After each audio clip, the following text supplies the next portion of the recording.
நான் போய் கூப்பிடுறேன்.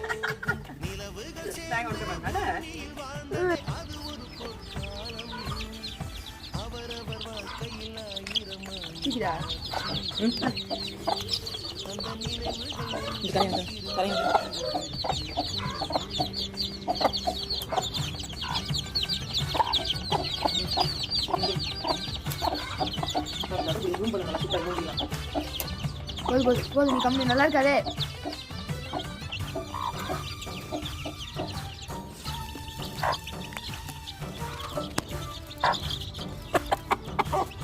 கரையில இங்க நிக்குது.